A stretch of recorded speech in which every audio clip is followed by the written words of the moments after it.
Well, good morning, everybody. Welcome to this licensing subcommittee. Welcome to everybody attending. My name is Peter Fisher. I'm chairman of this committee today. So we are sitting to consider matters under the Licensing Act 2003, and the process is as set out in the agenda. The fire alarm has already gone off this morning to test, so should it go off again, please find your way out of either of the door, down the stairs, don't use the lift, and congregate either in the back car park or in the front. If your mobile phones can be switched off, please. And remember, we are live streaming this, so when you speak, you will need to have your microphones on. Apologies, Lauren. Thank you, Chairman. Apologies for absence have been received from Councillor Don Birch, and Councillor Peter Fisher, who is our chairman today, is present as a substitute. Items of urgent business? None received. Are there any declarations of interest?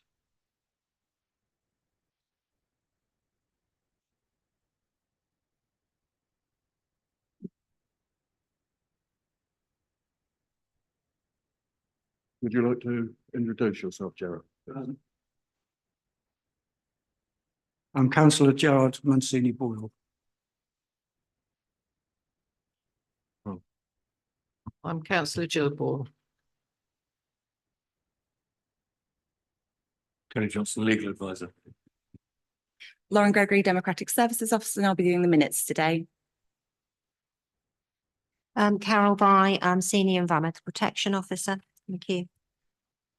And I'm Nikki Davison, I'm the Licensing Officer. Thank you very much. Would you like to introduce yourselves? Yeah, my name's Dominic Bidwell, on behalf of the Chestnut Group. James McFarlane, also on behalf of the Chestnut Group.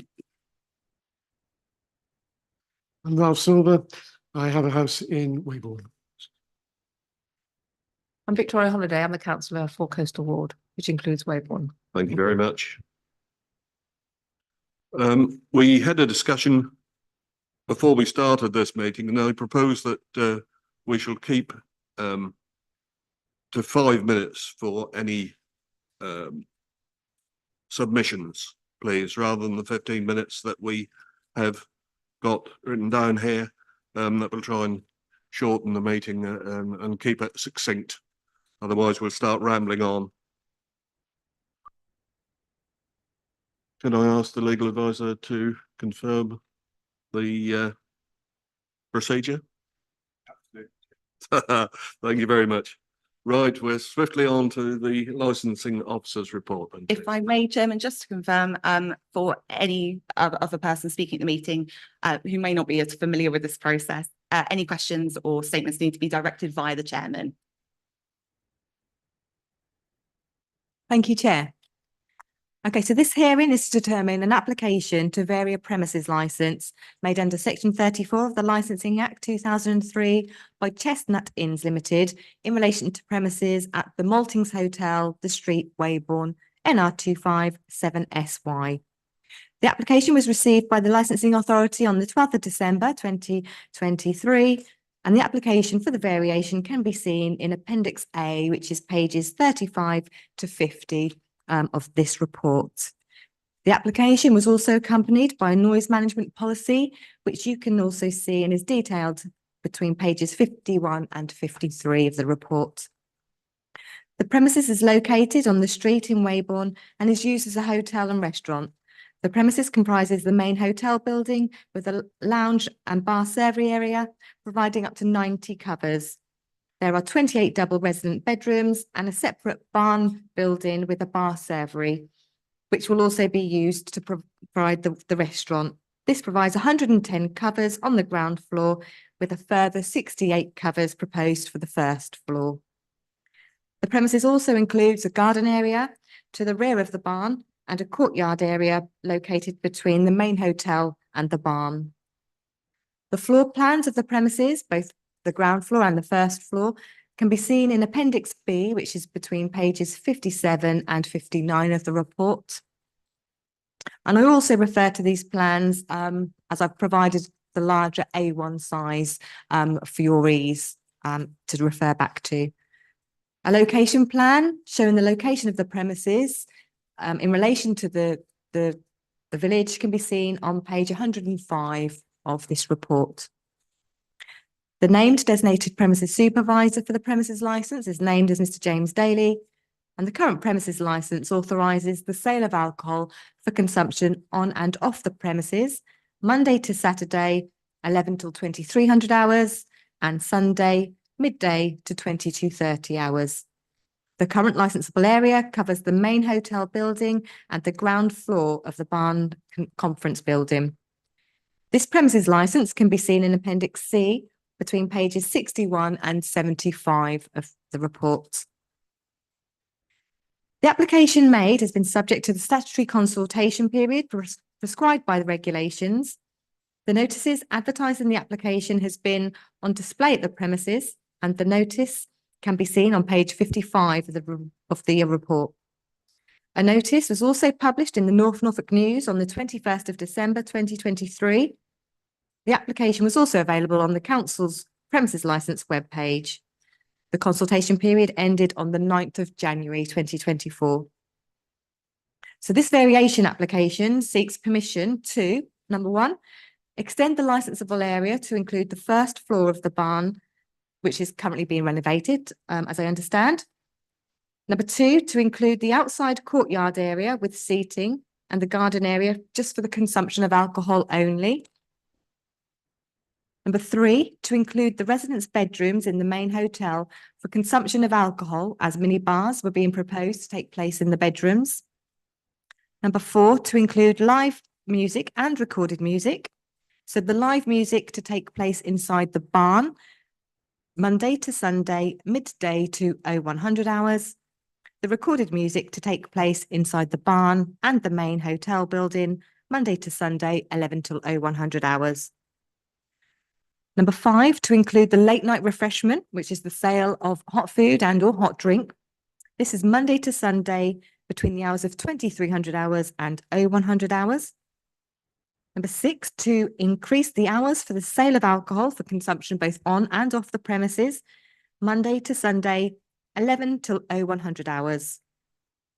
The seventh is removal of the three conditions which are currently imposed on the current premises licence. And the three conditions that you can see on page 13 of the report. So I will just name those. So the first one is that the hours which you are permitted to sell alcohol by the premises licence shall be restricted on the following days. So it's there was restrictions for Good Friday, Christmas Day, New Year's Day. So that was looking to be removed. Drinking up time is 20 minutes or 30 minutes with food at the end of these hours. That's the second condition to be requested to be removed. And the third condition to be removed is that the premises is structurally adapted and bona fide intended to be used for the purpose of habitually providing for the accommodation of persons frequenting the premises substantial refreshment to which the sale and supply of intoxicating liquor is ancillary. This allows intoxicating liquor to be served as an accompaniment to meals until midnight on Monday to Saturday and until 11:30 p.m. on Sundays, Good Friday and Christmas Day. So that is the third condition to be removed.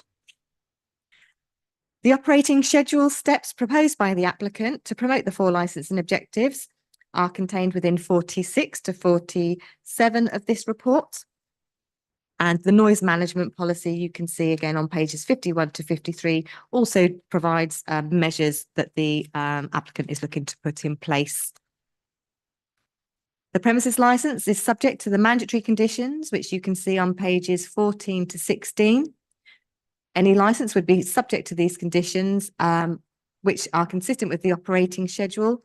And these are seen under sections 3.3, pages 16 to 17. This hearing is necessary to determine the application for the variation to the premises licence following the receipt of 7 other person representations objecting to the application. The licensing authority received 6 representations from responsible authorities under the Licensing Act 2003.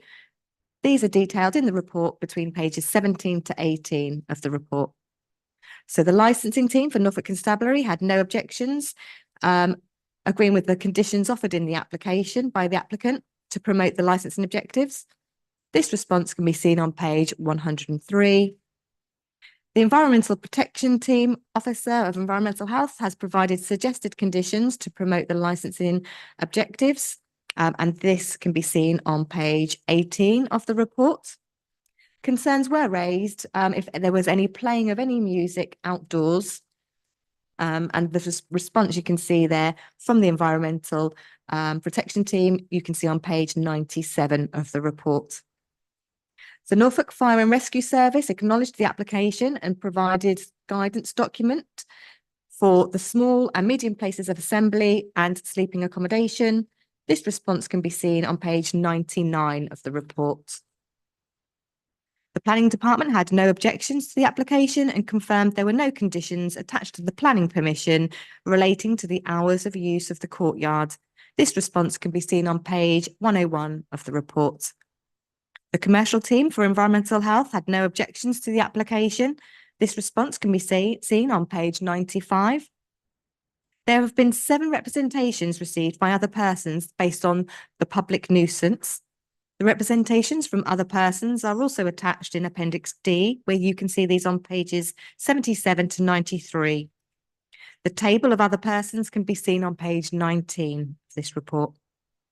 The subcommittee will be aware that its consideration is confined to the promotion of the licence and objectives, and the need for commercial demand of the licensed premises are not considerations for this licensing authority when discharging its licensing functions.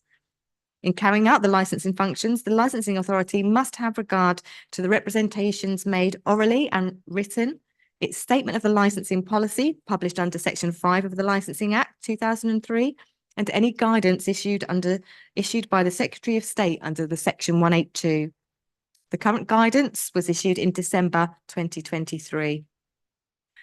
The licensing authority must carry out its licensing functions under the Act with a view to promoting the licensing objectives. So the prevention of crime and disorder, public safety, prevention of public nuisance, and the protection of children from harm. In determining the application for variation of the premises licence, subcommittee may take such steps, if any, as it considers appropriate for the promotion of these licensing objectives. So you may look to grant the application. You may look to grant the application subject to conditions relevant to the promotion of the licensing objectives, or you may refuse the application. Any party aggrieved by the decision taken by the licensing authority in respect to this application has a statutory right of appeal to the Magistrates' Court within 21 days. And that concludes my report, Chair. Thank you. Thank you very much. Full and complete report as always. Right, it's our turn to ask any questions of Nikki, the committee members and attorneys. Yes, absolutely. It's my main concern really is it's to do with the environment. I've got quite a lot of concerns, basically about the extension of the hours. If I look at it, pubs close at 11 o'clock. What I don't want to see, and I don't know if there's a condition in here, this is probably to the applicants. My fear is that pubs are closed, and some of the restaurants, you'll go and get another drink, we'll head off down to your pub. Would that be something that they could do if they were granted till 1 o'clock in the morning? My concerns is the highway noise and the movement of traffic. Some basic question is would you allow residents to come in after 11 o'clock to drink at your bars, etc., or do you have some sort of a condition to stop this?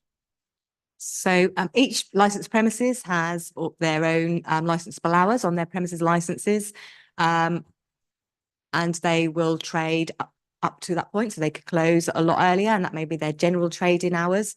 So certainly that question can be put to the applicant once they've submitted their, what their general trading hours will be. Certainly, and those hours may change through the different days of the week and the different seasons. being a hot sort of tourist area. So certainly, yep, those questions can be asked of the applicant.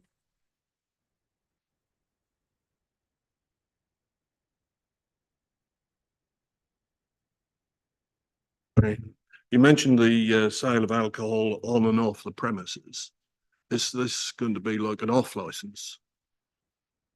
Yeah, so the sale of alcohol from consumption on and off the premise is currently authorised under the licence currently. So it allows the customers to purchase the alcohol to consume anywhere on their premises. But it does also allow them, if they wanted to, they could purchase a bottle of wine and take it away to their main residence, away from the premises. It's consumption away from the premise. So yes. Thank you. Yeah, can you go? Yes, absolutely. The other thing that concerns me is I noticed that there's going to be a noise control over the music, etc. And I know that there's a designated manager, I assume. Would they be contactable if there's a problem? That's the main concern, really. And I know it's in here somewhere, but it's all well. Maybe that's the question you might have for the applicant. Yeah, that's fine. Yeah, well, I'm just sort of pre-warning them, so they can think about it, really. Right. Have you gentlemen got any questions you'd like to ask of the licensing officer?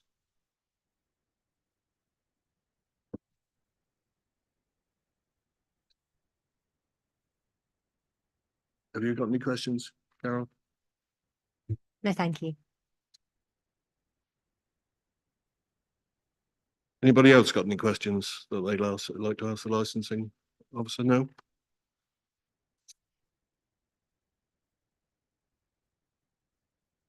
Right, gentlemen, it's your time to shine. Good morning, Chairman. So my name is Dominic Bidwell. I'm a founder shareholder and of Chestnut Group, and I'm up here. I live full time in Norfolk, and I'm up here really sort of advising Chestnut on all things Norfolk. Chestnut was formed 10 years ago by Philip Turner and a few of his founding shareholders. It's grown into quite a substantial group now, 16 hotels throughout the whole of East Anglia. We do have quite a few of our properties with 1AM licenses. 1AM license is basically is put into place. It's not used all the time or anyway, it's just there because it could be used at some point in time. They are quite rarely used, but again, with 2 or 3 of our venues, and James here will give you a little bit of feedback how the operational works in the Old Bridge, Huntingdon. They are used from time to time. Yes, when people do want to have a wedding or to have to late, slightly past the 12 o'clock curfew, which we normally put in place. And also as a hotel, residents come to the hotel, they spend 2 or 3 days there. They might want to sit up past 12 o'clock and have a drink. And I think that's, but again, it's all very much contained and controlled inside the deck that you've got there, how we do control things. Weybourne was bought 3 years ago, 2021. Been for a lot of planning issues to get to where we are now. The cost of doing this is been astronomical, way above what we ever thought it was going to be. So what we're trying to do, we don't want to, we're not a flash in the pan. We do it, we are here to try and create a sustainable business. And what we're trying to do now, really, at this moment in time, is just putting in working blocks that can, afford us a sustainable business. And that is looking at the extent of licensing so that we can afford at time, occasionally, to have weddings there or to have other outside events. So it just gives us more flexibility. Hence why, we are, applying for this variance this moment. We do have, I know one of the main concerns everybody goes on about is the parking. We are trying to address that. We do have, from our experience, and James will go through this now in far more detail from an operational point of view, and how many people, when people do arrive at weddings, parking, they spend, 30%, I think 30% come by taxis. We do have 29 rooms in Holt, bedrooms in Holt. So our idea for the event side of things is to have 29 rooms in Weybourne, 29 rooms in Holt. They will get taxes down, minimal, cutting back on the parking issues that we are facing. And again, this will help, I think, to alleviate some of the concerns. There is, I know, answer to your question, that there is a manager, and James will be that said person. Any complaints, to be seen to take them straight to him, and he will be available, for all, well, during all events and there the whole time really, because as I say, community is absolutely key to us, what we've done for all the properties we have so far.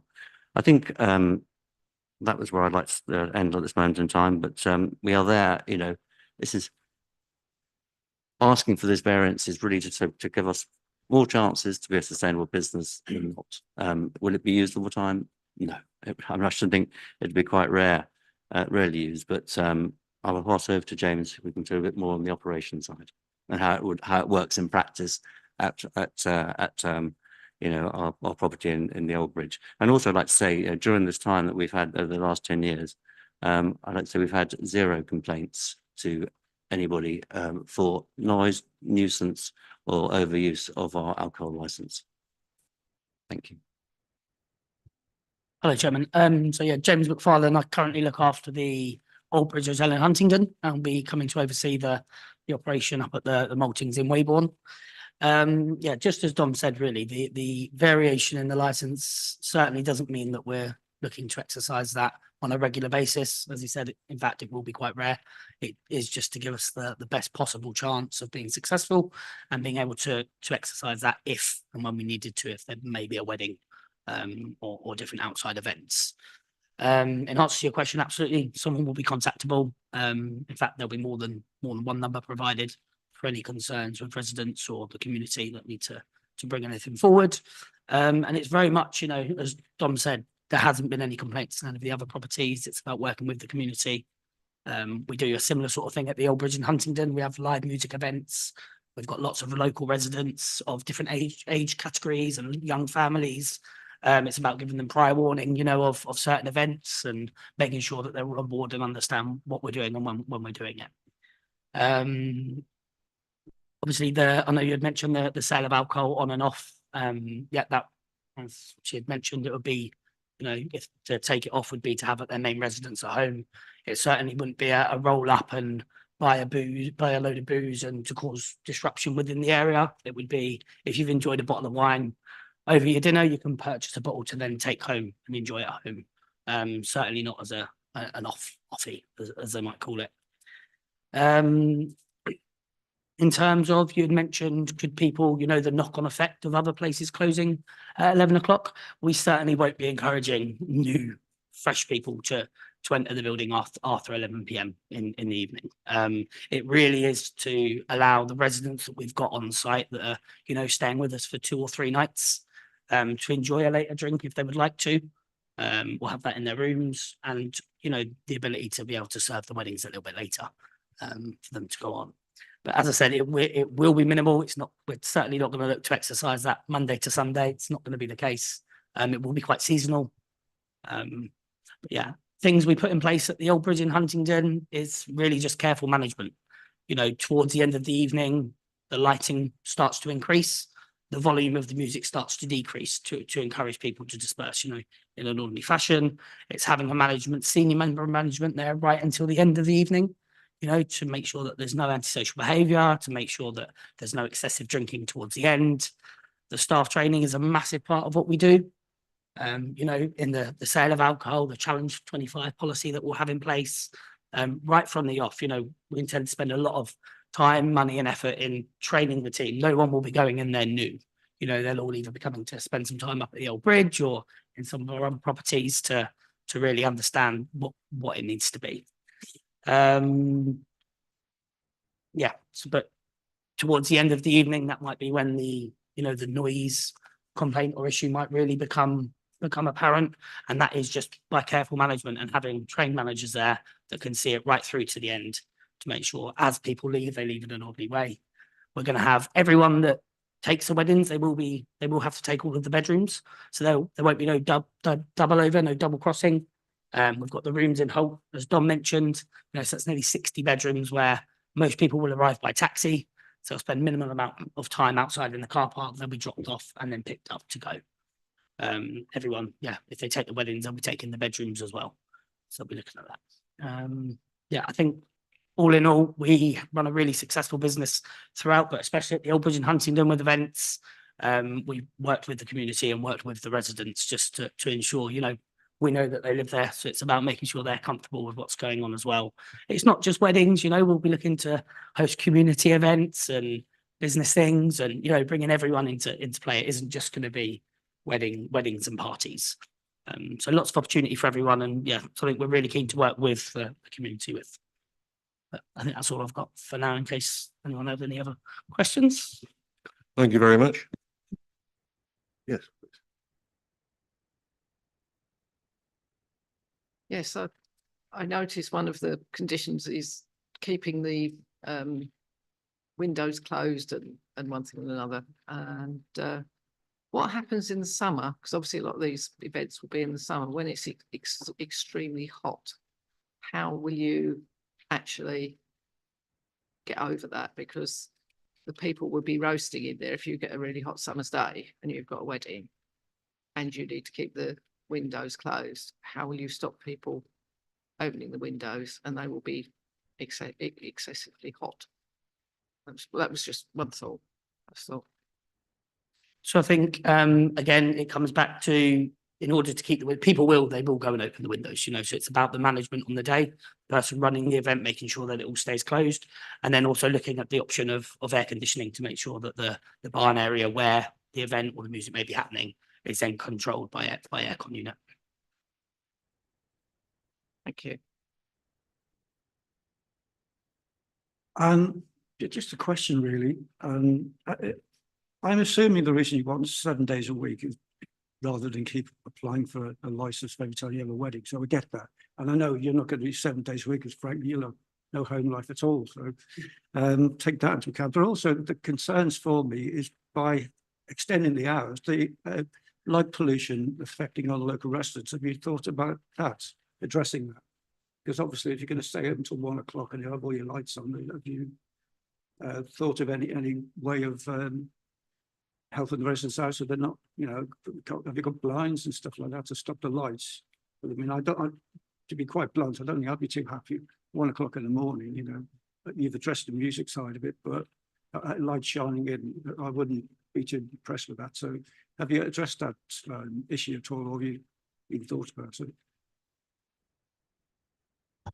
Yeah, so I think we'd insist that lights were, you know, not facing outwards to the windows, they were facing into the room to control that. And again, as you said, if in a certain area, there's different areas with the maltings, if a certain area isn't being used, we're certainly not going to advertise or say we'll serve until 1 o'clock. It's going to be as and when we need it. So I can't imagine that on a Monday or a Tuesday evening that there's going to be lights on at 1 a.m. but most people will be in bed. Again, it's going to be as and when, on a rare occasion, that a wedding or event or different community event comes up.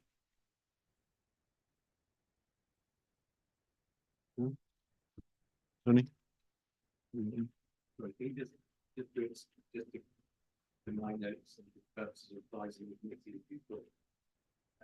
you put your microphone on, please, Tony? That's all right, now you carry on. The issue on the right, it's fine. It gets in the way of the thing.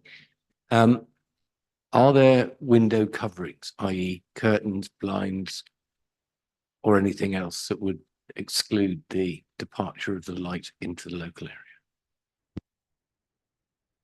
area? That's certainly a question that we could look at and that could be put with the application. Yeah. I mean, at the moment, at this stage, obviously, it's still being refurbished. But it's certainly something we could look at doing. I would suggest there would be. Yeah, no, I suggest there would be. Whether it be blinds or curtains, there's going to be something. Is that a straight yes? Yes, it is. Thank you. Carol?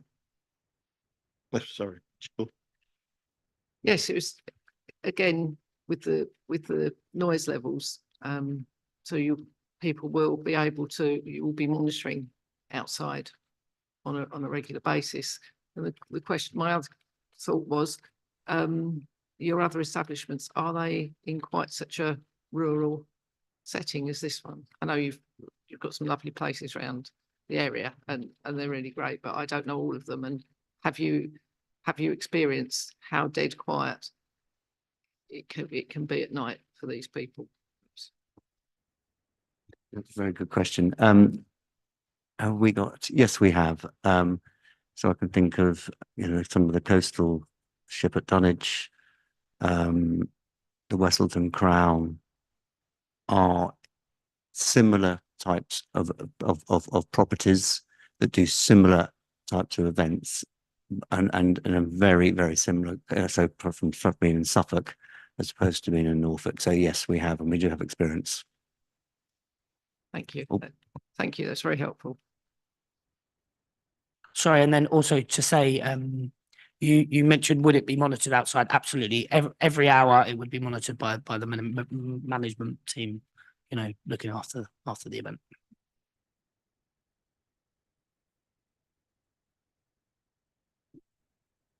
May I ask a question?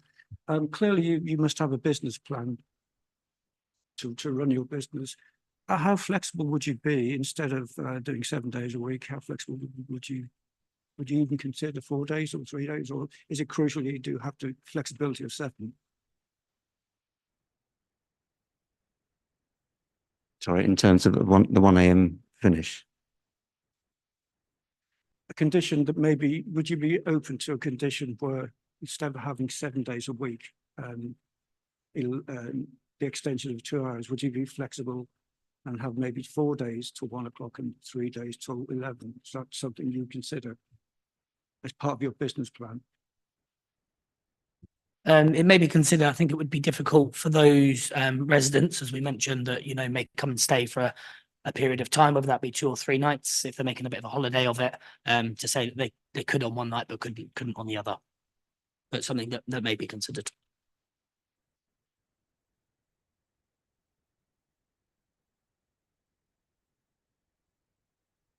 Well, I think so. Having 7 days a week, you'd be happy to maybe have 3 days till 11 o'clock only, and the other 4 till 1 o'clock. Is that something that you would consider a condition?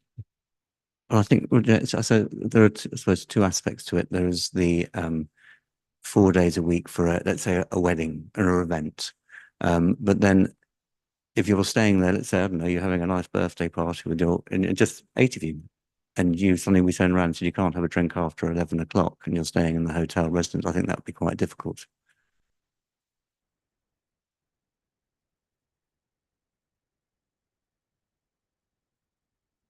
Right, so Nikki? Thank you, Chair.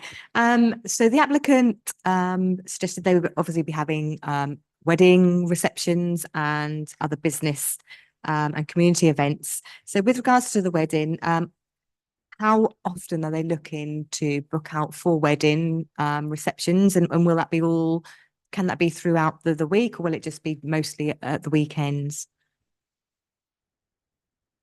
I think if you look at, most people aim to get married at the weekend, especially in peak season.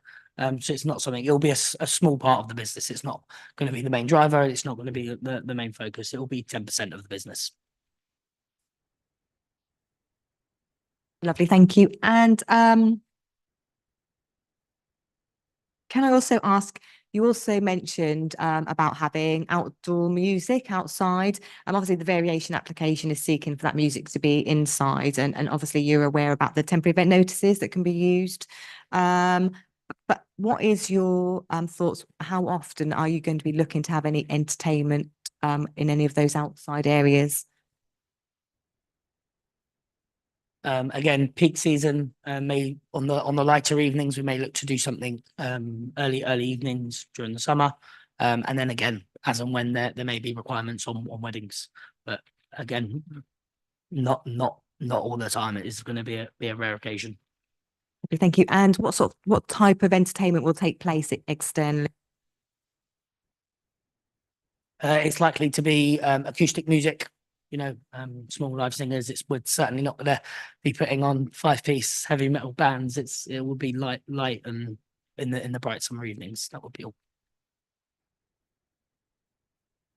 Thank you, Chair. And I've just got another question. How will you communicate with your residents? So how will you inform them of when you may have any later events happening and provide them with obviously the contact and the number that they can call should they have any concerns?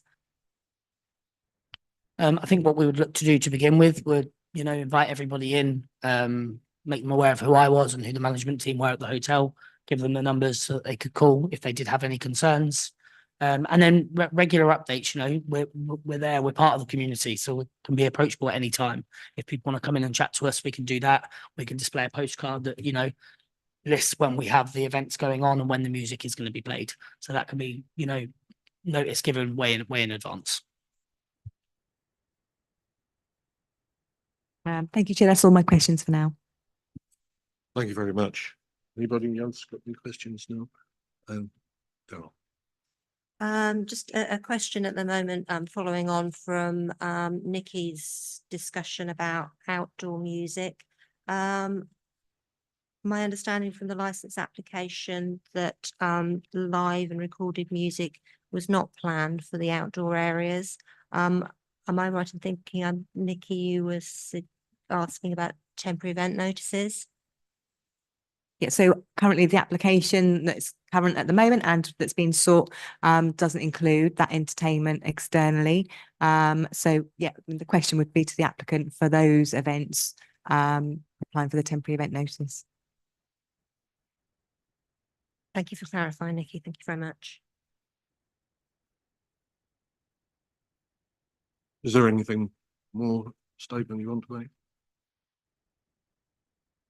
No, not currently. Thank you very much.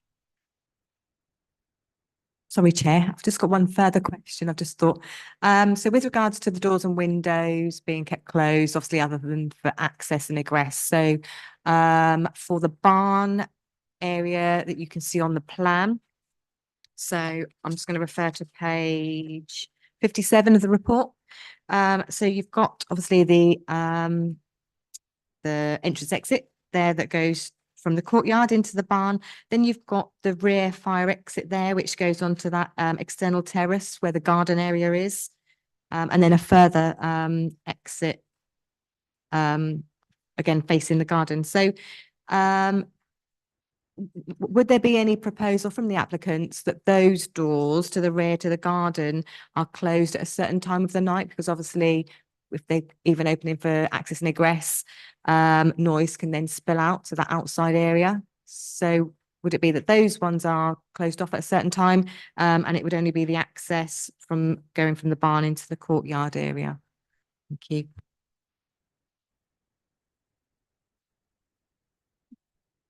I mean, yeah, we can look at that and we can do that. Yeah, if it's going to reduce the noise.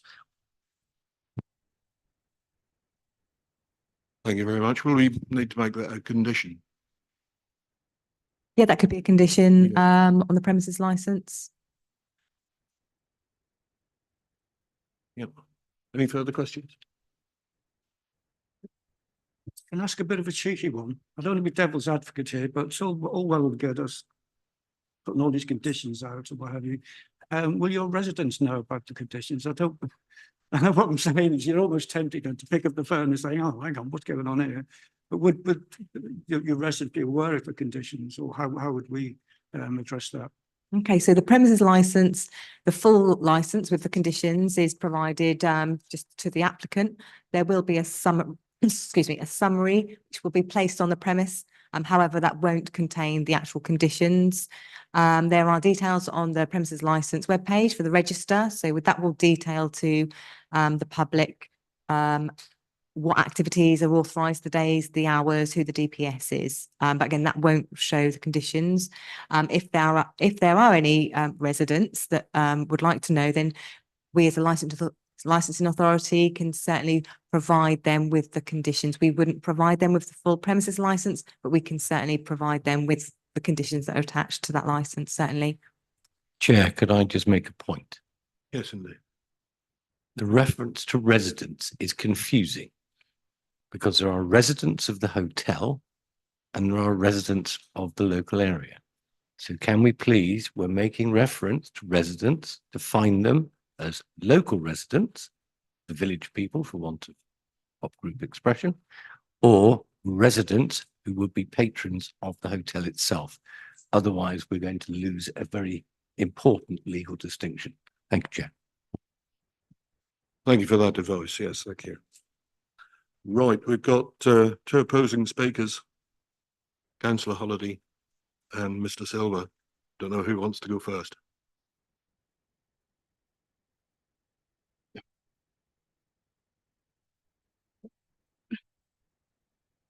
My thanks for the opportunity to speak to this committee. Firstly, let me say my wife and I are looking forward to the reopening to the Mosings Hotel. It's been a long time since it was last open.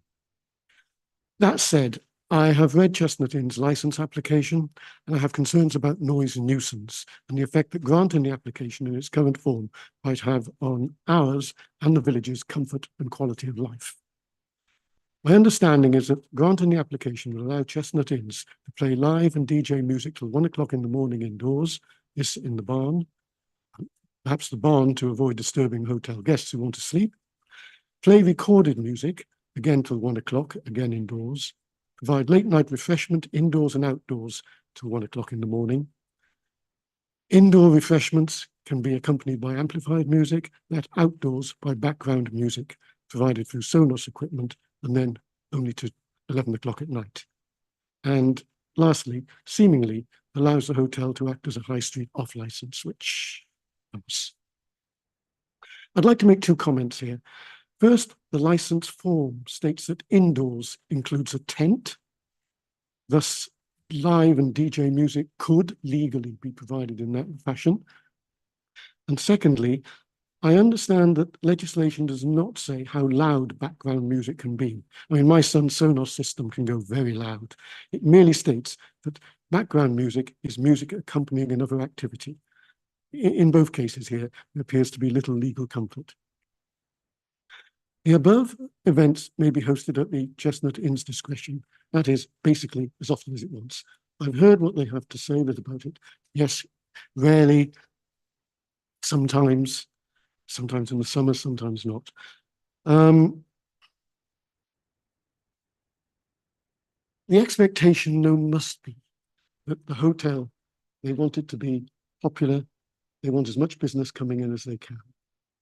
We've all seen government businesses being allowed to do something, and whatever comments are actually made before, if they have the legal right to do so, and it is convenient for their profits, then they will do so. And I am very concerned as to how much spread there can be, despite the comments that have been made here today. I do accept that noise is part and parcel of such events, and with the best will in the world, some noise nuisance will always exist, in addition to the music. There's noise from people talking loudly while having refreshments outside, people coming out for a smoke and a chat, doors to rooms with loud music continuously opening and closing. Then there's people moving about in the hotel grounds, non-guests departing, goodbyes, cars, taxis, cars in the car park, cars on the street just outside.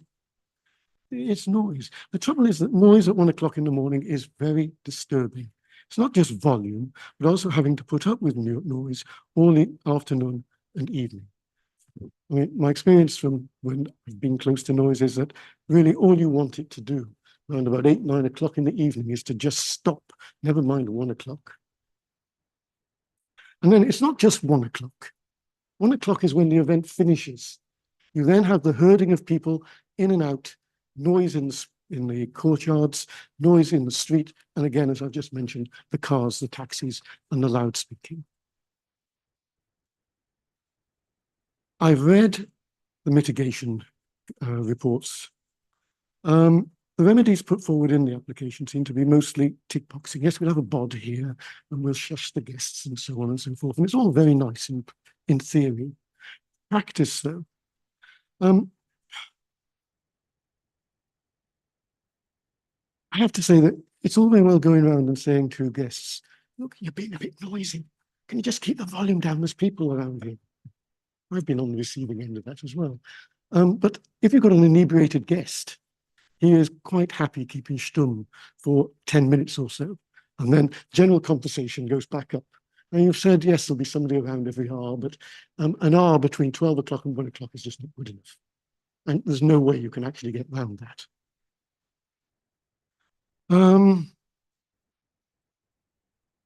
The mitigation plan gives no real idea as well as to how you will judge whether noise is too loud. Staff's perceptions can vary. Wayborn's perceptions may also differ. Sound carries a long way in the quiet of the night, especially in the summer when people's windows are left open. Complaints can take time to be communicated to the hotel, to you, then you have to act upon them, and time just passes. And if you are trying to sleep, it's all very well me phoning you up at 12 o'clock, but nothing's going to happen till 1 o'clock in practice, would ever, by the time it just goes through the chain of command and things happen. And turning down the volume a little when there's a live gig going on just often does not cut the mustard. I mean, at parties, and you turn it down and somebody comes on it and says, turn it down a bit more and a bit more. You know, it's a very rosy picture that you're saying here, but I just worry about the practice of the whole thing. And I would emphasize, yes, I live close to my house is close to the hotel. But this is not just about people living close to the hotel. The noise will carry to most of the village. It is a small village. You've mentioned that you own hotels, pubs. I've looked down the list. I mean, the only one that really caught my eye, I must admit, was the Old Bridge. I've stayed there many times. It's a lovely hotel. It's not exactly in the middle of a small village. It's slightly off to one side. The Ship. Well, the Ship is the pub in Waybourne. Its license extends to only midnight. They don't do much. It's not that sort of place. It's not like a hotel. They do have the occasional event. And I must admit, the last time they had a venue there, music was going quite loudly till 12 o'clock. 12 o'clock, never mind 1 o'clock, is just far too late for those who want to sleep. The location of the maltings, as I've said, is within a wholly residential area. And I would like to ask the committee to consider 11 o'clock as a reasonable time for licensed activities to cease, bearing in mind that quiet, as I've just said, will not really descend until much after that time. Noise is a statutory nuisance. Proving the license in its current form is akin to letting a genie out of a hat. And I would ask the committee to take account that it is much more difficult for people to get that nuisance back into the hat once it's let out. Thank you very much. Thank you, Mr. Silver. Thank you, Chair. The community objects to this application. Waybourne is a quiet village. Residents do not expect to have the peaceful enjoyment of their homes destroyed by noise and disturbance. Waybourne is in the Norfolk Coast AONB. Tranquility is one of this national landscape's key features and is already noted to be under threat. Extending licensing hours will exacerbate this trend. Residents have said that the extension of licensing hours to 1 a.m. is extremely inconsiderate, would adversely affect my quality of life and the enjoyment of my property, will create additional traffic, which doesn't bode for peaceful village life, does not sit easily with regards to the prevention of public nuisance, and that in the quiet of the night, the result will be loud voices and loud music.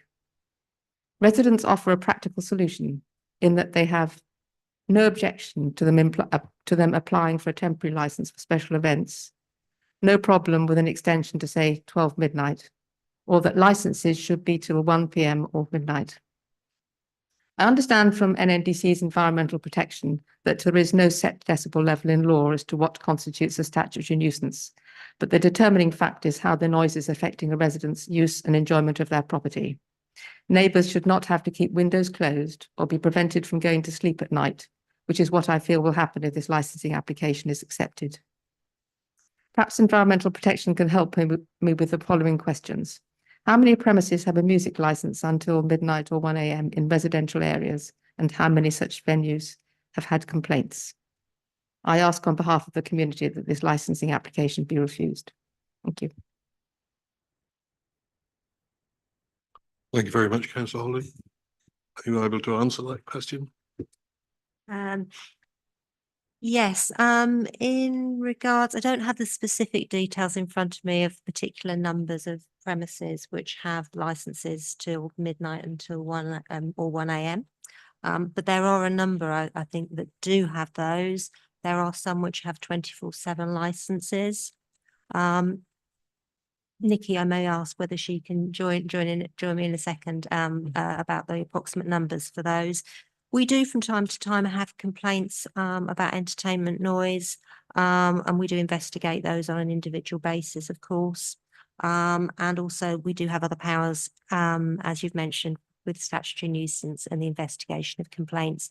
We work with residents and with licensees, those running the premises, to try and resolve those at an early stage. So yes, we do receive complaints from some premises. A lot of them are resolved. And there are a number of premises, I think, that do have licensing hours to that extent. So I hope that answers partially. And I'm just looking to see whether Nikki can give me a little bit more information about the numbers of premises. Thank you. Thank you, Chair. So I'm afraid I can't give you the full exact numbers, but we do have many premises licenses that have got up to midnight and beyond, and we do have some that have got 24/7. Not that they operate 24/7. It was they've sought those hours for flexibility. So all premises licenses can be seen on the council's website. So any resident can have a look to see those premises that have got those longer hours for maybe just the sale of alcohol or entertainment. I'm afraid I can't give you the exact numbers, but we do have many with the later opening. And in each application is looked at and in its own merits. They've all got their own operation schedules, their own business plans, and the locations are all very different. So this application doesn't differ from many, but obviously this we're looking at on its own merits within this locality for the committee to make the determination. Thank you very much.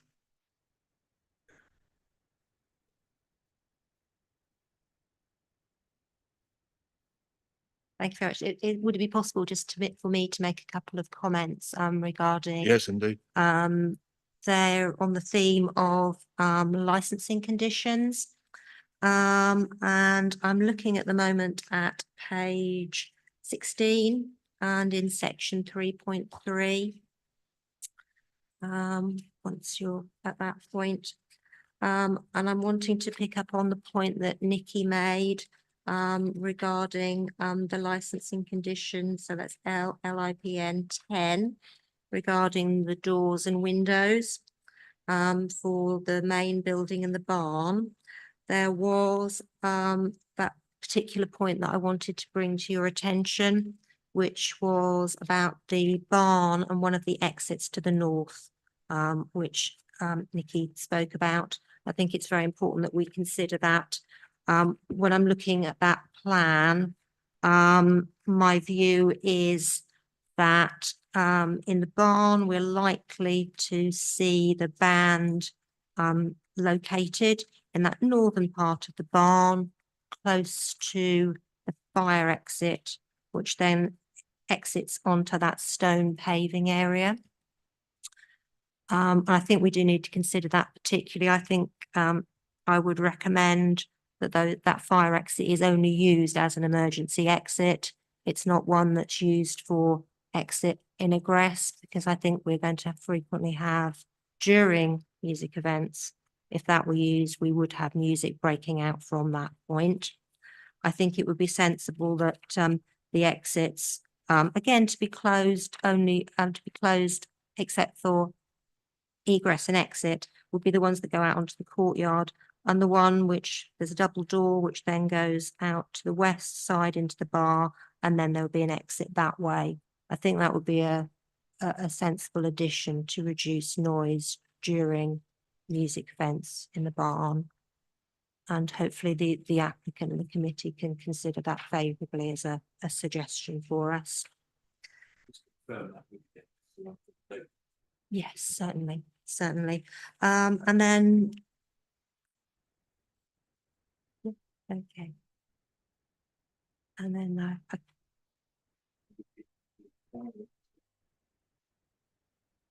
yes. Yes.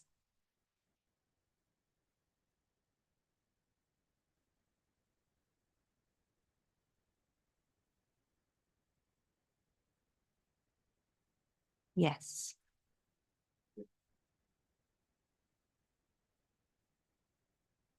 Yes. I think that covers that point. I just wanted to also mention a couple of other conditions briefly. So going back to that same section again on page 17, which I'm just going to return to. Regarding, so item D, so that's the licensing condition number 19. I would very much welcome the suggestion that the applicant has made of having a contact number or numbers for the premises, which is available locally to local residents, and ideally notified to the licensing authority to allow communication during events. If that can be added to that condition. And regarding the condition in E, so that's number 22. I think it would be very useful to define how frequently the applicant feels they can make checks outdoors. I think that's more frequently than an hour, maybe a half an hour would be ideal, if they're willing to consider that. This is for during live music events rather than the playing of recorded music daily. It's for the specific events within the barn. So what you're saying, just so I understand the legal premise for this, and I just want to make the applicants clear. I mean, I'm sure they've both applied for 10s in the past and know exactly that you can't impose a further condition on a 10 unless it actually appears within the operating schedule and the operating license conditions. Even, as I found out to my cost last week, even if it was subject to a mediation with a statutory representative and consultee. So consequently, if I'm reading it right, you are asking for a condition in relation to an external sweep of the area so that it goes into the main license conditions, so that the same thing would then be applicable were a subsequent application for a 10 to be made, and therefore it would be applicable to that. Is everybody understanding of where I'm coming from on the legal front of that? And is that, am I right in that? Yes, that's fine. Yes. Thank you. Of course, I'm more than happy to talk to the applicants about the frequency, but that would be my recommendation. But if, Or any feedback that they have currently. well, I'm hoping they're going to proffer a crumb of comfort to the committee shortly so that we can actually get something in here on a legal basis for the benefit of all parties, subject obviously to what the committee ultimately decide. I mean, let's not put a horse before a cart or the other way around. If I put in here a minimum of an hourly external sweep, for want of a better expression, would that find favour with the environmental health team? I think ideally, I think in practical terms, the risky time during the event is going to be from 10 o'clock or 11 o'clock, 12, 1 o'clock. So it would be useful that later on in the event, that there was some more frequent. I just want to go checks. back to what Mr. McFarlane said about external activity. The external activity was to be early evening. It didn't, from what Mr. McFarlane said, and I'm sure if I'm wrong, that's what I wrote it down verbatim. But I'm sure that if there is to be a slip correction made, Mr. McFarlane will help me out on that, because my understanding is that if it was external, it was to cease by 10 o'clock in any event. Or am I wrong in that as well? My intention is that the music would be within the premises. So it would be live music within the premises. So that would be the noise source. And in those circumstances, there would be checks outdoors on noise level. All right, but I'm In- just trying to, slightly a devil's advocate. I'm sorry to hijack this for a minute, Chair, but No, no, I want carry to on. get the legality right here Yes. at this point. So are you saying external music has a finite cutoff point? Say 10 o'clock, something of that nature? I don't know. I'm sure I thought I saw that somewhere. Maybe a question that Nikki can add to. Live and recorded music is included in this application for indoors only. I get that. Mhm.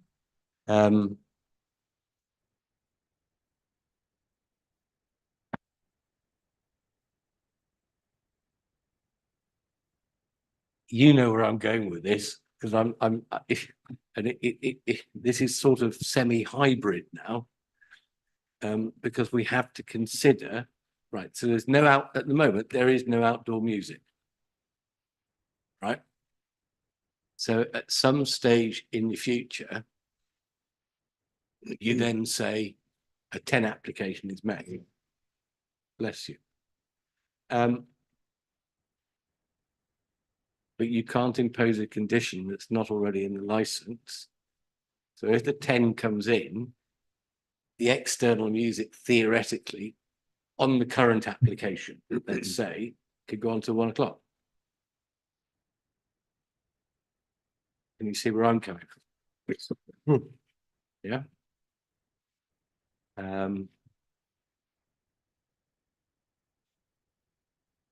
Tricky, isn't it? Lines. Mr. McFarlane.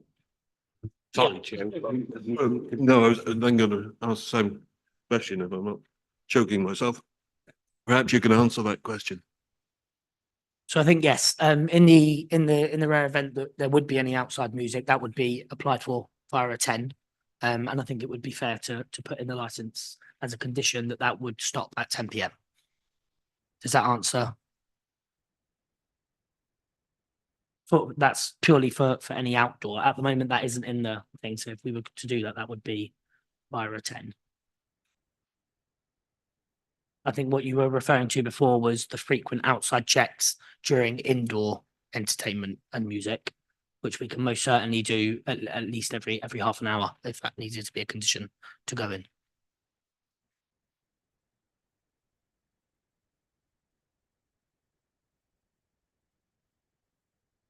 Let me clarify this, but I've seen.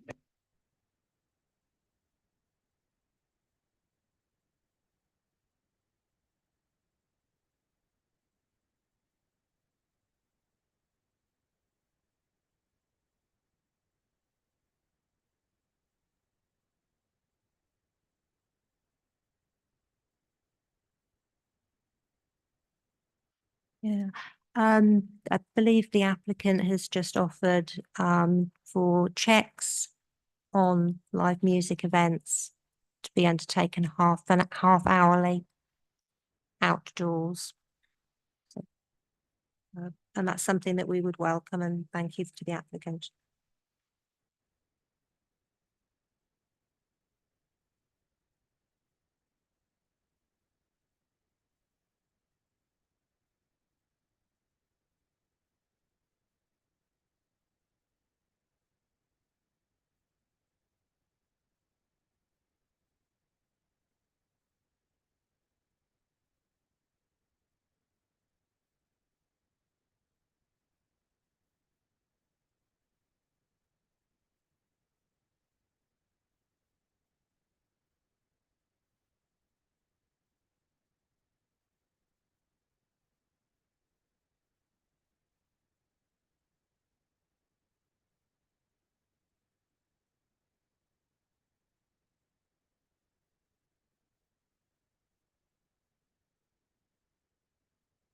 Yes.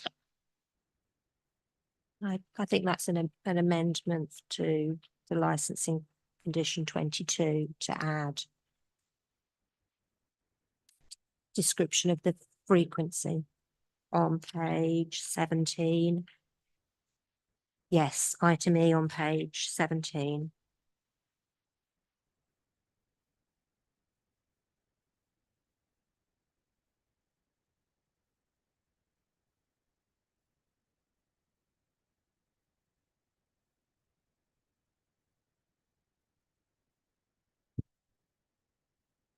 Can you mutter into your microphone, Tony, please?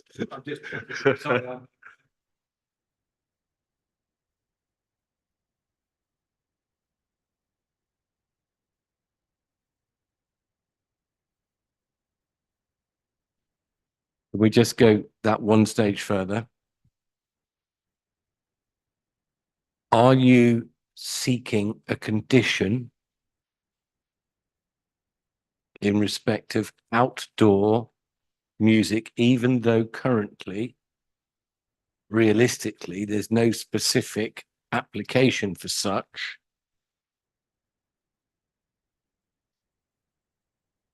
Given the undertaking by the applicant, and given that outdoor music would only be subject to a 10, where no other condition other than those on the main license could be imposed, are you looking for a condition that says, in accordance with the applicant, for which thank you, they would cease any outside entertainment, for want of a better expression, no jugglers after 10 o'clock at night? Yes, that would be welcomed. Nikki Davidson? wished. So if it's agreed by all parties, then that can certainly be added to the licence. And you're content with that, yes? Yes, yeah. And you're content with that, gentlemen? Thank you. Yeah, yeah. And you, sorry, the representors, you understand that theoretically there's a cap then on anything external. I just want the understanding that there's a cap at this point. Sorry, I lost track of this. Just Right, I know it's getting a The, bit, it's getting a bit you like, kept mentioning 10. right, a 10 is a temporary events notice. Right. All right, currently, on the application as it stands, all of the activity takes place behind closed doors and windows. Yep. Right. But there are external areas which may in warmer times be suitable for some form of entertainment. Yes. What we've just been discussing is how that may arise. The only way external entertainment currently, if it is to be lawful, can arise is by the applicant and or its agent making an application for a temporary event notice. And there's only a specific number they can do in any calendar year. But what happens when they make that application is they want an event to run. They want ZZ Top to play in the courtyard until 1 o'clock on a Saturday night for a mass motorbike celebration in Norfolk. Just like, up the ante a bit. On that basis, if it came before the committee for consideration, because a complaint, a representation was made, at the point of discussing the 10 temporary event notice, 2 10s, I know it gets, that's why I was worried about residents earlier on. At the point of making a determination on a 10, a subcommittee may not impose a condition that is not within the main license. Yes. Consequently, if the condition that we're currently having this little legal discussion about isn't made at this point, i.e. should the license be granted today, and there would be no condition within that license relating to external activity, and a 10 was granted, there would be no cap on the time of that external activity, save for what was already in the license. So if you like, playing the devil's advocate, seeing where all the parties are, I'm inviting the relevant parties within. They haven't decided whether they're going to get a license yet, but should a license be granted for protection of the local population, it would be wise at this point to look at it as if a license was granted and therefore say nothing outside after 10 o'clock at night. It doesn't mean people aren't going to go outside for a Woodbine and a can of Coca-Cola or something stronger, but it stops ZZ Top playing their thump thump music after that time if they were actually outside. All right, so that's why we're looking effectively at a legal issue now to head off anything that may cause a problem in the future should the committee be minded to grant the license. Can I just query just one small? My apologies. Yes, if you just throw the chair, we have luckily reached the point where I can allow a bit of cross questioning. So I'm quite happy for there to be some, but if you could just don't throw the chair, please, that'd be good. Yes, Mr. Selby. Thank you. I've just heard that we're talking about Easy Top and such type music. Does this include the Sonos late night refreshment background music as well, or would it? Can I answer that, Chair? Okay, so temporary event notices they've been designed under the Licensing Act to allow a licensable activity to take place for a one-off event. So it can be premises that doesn't have any premises licenses attached to it, but it can also be for licensed premises, but they're seeking entertainment that they haven't got on the license or hours exceeding what they've currently got. So that licensable activity can be any form of regulated entertainment as defined in the Act. It can be late night refreshment, so the sale of hot food and or hot drink, and it can be for the sale of alcohol for consumption on and off the premise. So that one temporary event notice could cover all, or it could cover just specific licensable activities. And temporary event notices, they are not public consultation. They are consulted with a responsible authority. So that's the police and the Environmental Health Protection Team who can make objections. And that's where the imposing of the conditions could take place.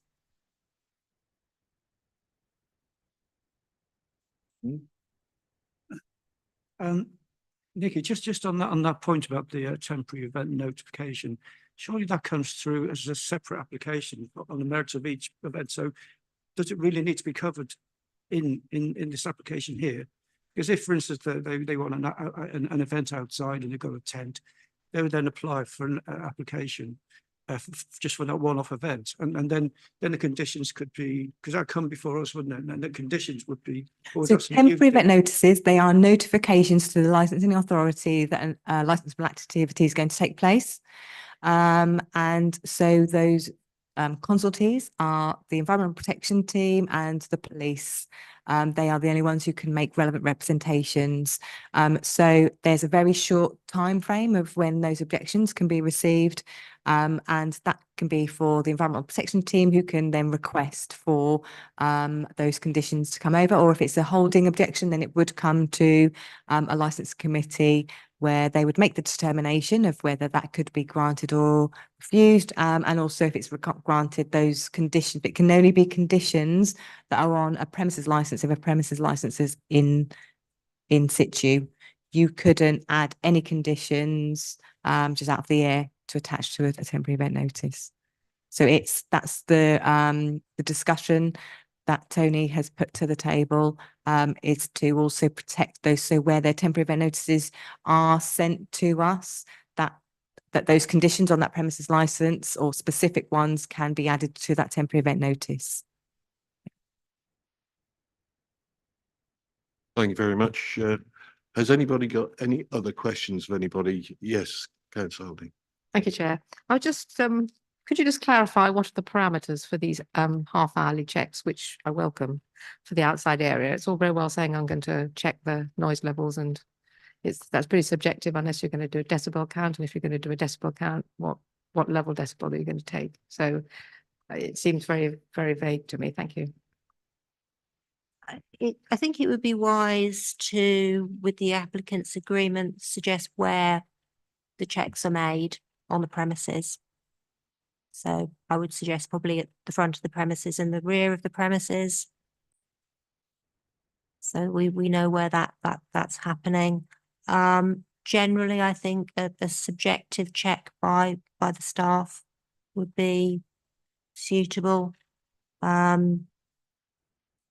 It's difficult, I think, for us to give a specific decibel level. It relies on them buying a specific meter. I think Tony's wanting to add a In point. terms of noise nuisance, if we look at statutory nuisance set under the EPA, then it is a subjective test nowadays. Yes, you can have sound limiting devices. And indeed, there are things that will knock out the system if you go above, say, 40 decibels in a confined space, whatever it is. And they can be set. So when you get to a specific volume level, the limiter says you've exceeded that and it cuts out. So all your amps and bits go off. I don't know whether that's envisaged in the current monitoring system, but as Ms. Bai says, it is a subjective test when walking around. Now, if the person walking around the courtyardy area is getting their left listener blasted off whilst doing a circumnavigation, they're likely to go inside and say turn it down, whereas it actually might be being baffled from people around and about the place in any event elsewhere. So it is subjective, but I'm sure with training that subjective test per se would be at a practical level as opposed to anything specifically imposed by way of decibels. All right. Well, there'll be a feedback loop in the form of residents getting back to you as to what they think is acceptable. I'm quite certain that the learned gentleman from Chestnut Inns Limited will provide such a conduit, and no doubt provide a route to that conduit when they have their free, gratis and for nothing open evening where you will all eat, drink and be merry and enjoy the revelry of your new local hostelry. Has anybody else got any further questions? Could I just clarify just one small point? My apologies, I'm not au fait with a lot of this. We were talking about temporary event notices just a moment ago. I'm not quite sure if that was just part of the legal argument that you were talking about, or is this something that Chestnut Inns will need to apply for at any time, even though the license that we're looking at now allows them to do so at their discretion?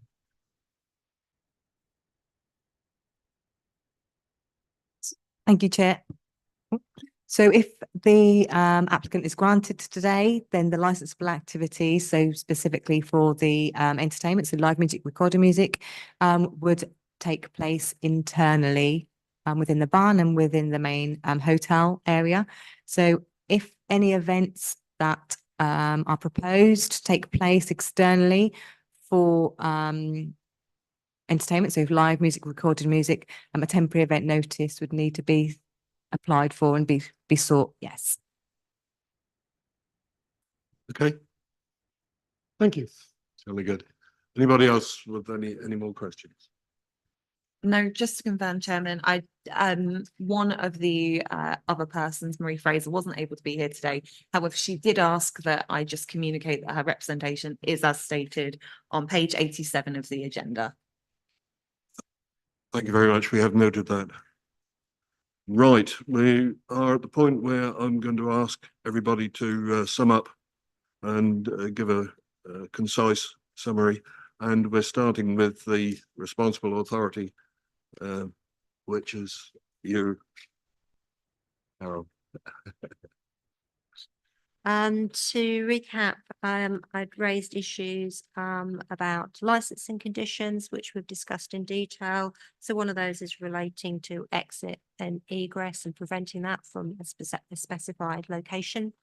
We've also discussed the response to complaints and a condition regarding the response to complaints and to include the applicant being contactable.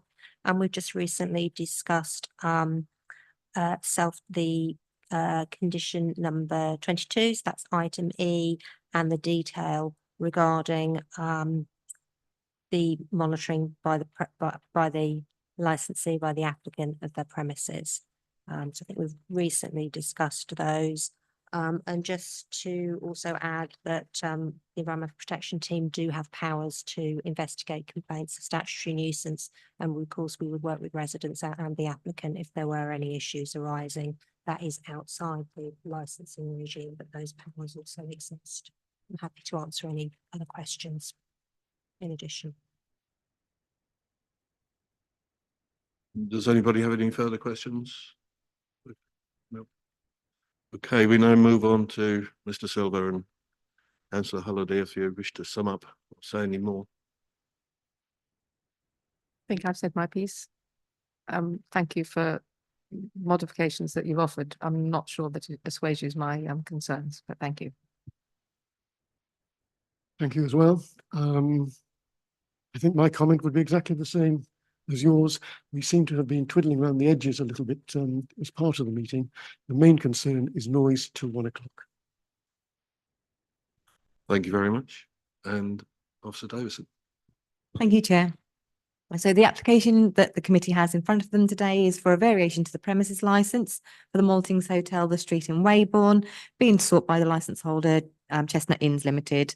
So the variation application is seeking permission to, one, extend the licensable area to include the first floor of the barn building, two, to include excuse me, to include the outside courtyard and the garden area as areas where consumption of alcohol will take place. 3, to include the residents' bedrooms for consumption of alcohol and for the minibars. 4, to include live music and recorded music. So live music to take place within the barn, and that's Monday to Sunday, 12 midday to 0100 hours. Recorded music to take place in both inside the barn and the hotel indoors, Monday to Sunday, 11 till 0100 hours. To include the late night refreshment, Monday to Sunday, 2300 to 0100 hours. 6, to increase the hours for the sale by retail of alcohol for consumption both on and off the premises, Monday 11 to 0100 hours, and 7, to remove 3 conditions which are currently placed under Annex 2 of the current premises licence. So there's been no objections received from the responsible authorities, but 7 objections from the other persons. Subcommittee must have regard to promoting the licence and objectives in the overall interests of the local community and give appropriate weight to the steps that are appropriate to promoting the licence and objectives. The representations, including supporting information presented by all parties, guidance under the section 182 of the Licensing Act 2003, and the North Norfolk District Council Statement of Licensing Policy. Thank you, Chair. Thank you very much. And gentlemen, your last chance. I think just to reiterate, we will encourage open communication before any such event would take place, during and afterwards, with any issues that did arrive, and I mean that wholeheartedly. Thank you very much. And has our legal advisor got any advice for us or anything to?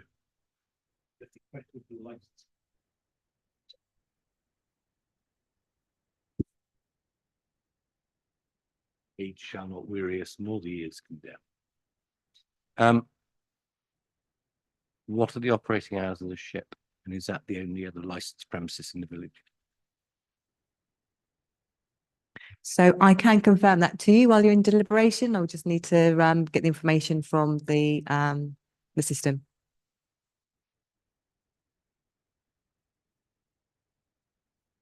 Have you anything else? Okay.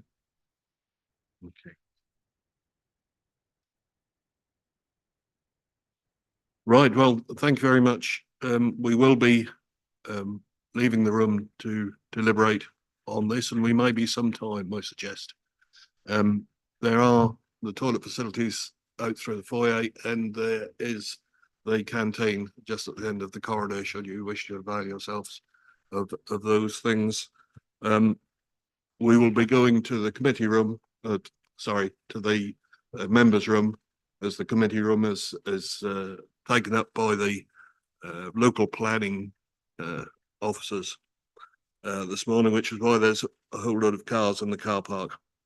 So we will be reconvening after we've deliberated. And thank you very much for your time this morning. Before the Sorry, Chair, I've got another meeting. Is that okay? Is my presence required for the next phase? no, you may certainly do. Thank you.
That's when we're live.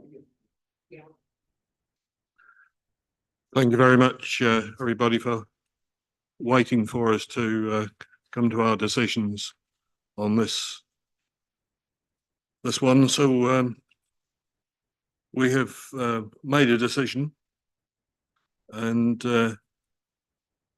Tony, are you going to read it out for us, please?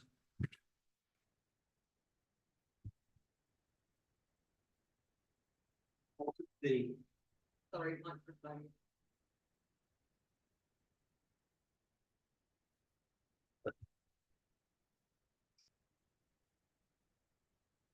Because of the length of all the conditions that are within the schedule, we propose to, once we get into that element, read out only those that are subject to amendment. You will be able to read those in full in due course. You've already got the vast majority in front of you within the agenda pack. And from that, you will glean that the decision of the subcommittee is to agree to the variation subject to other conditions being imposed. So subcommittee had due regard to the licensing objectives, evidence in the report, all this, you'll get this in a written form, as well as the written and oral evidence of all parties put forward at the hearing and the relevant case law. The subcommittee gave weight to the fact that the responsible authorities had either made no representations or had agreed conditions in advance of the hearing. The subcommittee agreed that the proposed variations were suitable to enable the license to be amended, save for a reduction in the end time for live and recorded music to midnight, reduced from 100 hours. The subcommittee had considered all of the relevant representations when considering this application. The conditions. The subcommittee recognised that conditions will only be imposed on the licence where conditions are necessary for the promotion of one or more of the 4 licensing objectives. It will only impose conditions on a licence where relevant representations have been made and it considers it is necessary to impose the conditions as a result of those representations. The following conditions were found to be appropriate. The mandatory conditions applicable under the Licensing Act 2003. The conditions consistent with the operating schedule as detailed, and that will be subject to the separated schedule, and some amended conditions, which are, and if you want to refer to your hymn sheets again, then go to page 16, it's where we start. At 3.3a, when events involving regulated entertainment are to occur, the event details and the contact number to be advertised at least 7 days before the event. Delete the word either. Insert the word both. Outside the venue, and delete the word or on the website, where concerns and suggestions can be raised before, during, or after the proposed event. A written record of such calls, communications, and actions taken to be maintained. You'll note there's no designation on retention policy of that, but if nothing's happened, then obviously it won't. Lytton 10. All doors and windows to the main building and barn must be kept closed from 2200 hours, other than for access and egress when events involving amplified musical speech are taking place, save for the fire exit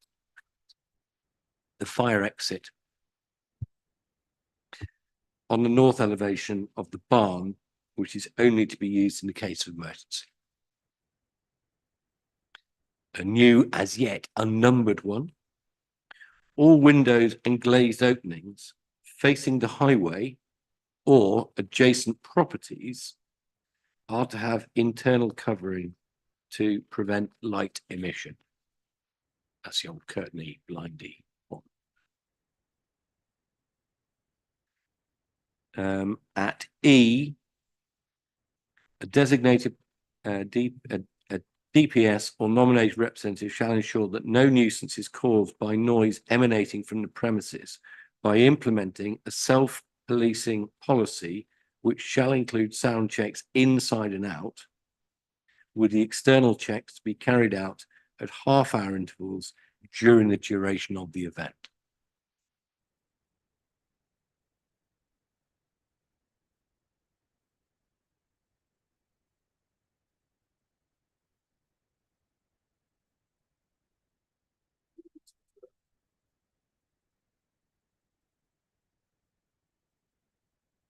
And the last one was, in the event of any external event involving a licensable activity,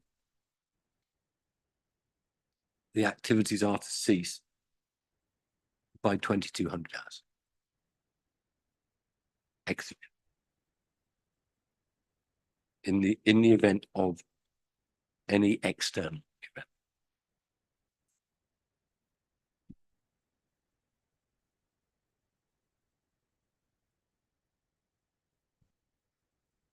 Determination subsequent, the subcommittee grants the application in accordance with the duly amended schedule. Naturally, there is a right of appeal if you feel aggrieved within 21 days of receiving a decision.